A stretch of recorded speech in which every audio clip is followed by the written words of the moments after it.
Ertaga turmushga chiqyapman. Turmushga berishyapti. Yaxshi qol. Yoshlar, birdan maqsadga o'taman. Bu oqshom yig'ilamiz va Zehrani to'ydan olib qochamiz.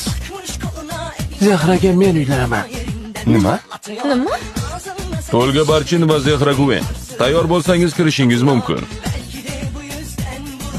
Biz shoshilib turibmiz. Tezroq nikohni o'qisangiz. O'qiymiz-da. Nega shoshilyapsizlar? Nima qizni olib qochyapsizlarmi? Olib qochish qismini hal qilib bo'lganmiz.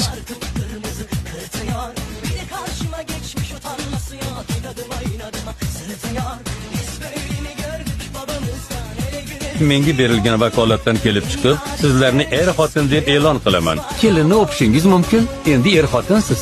Shunisi ham bormidi?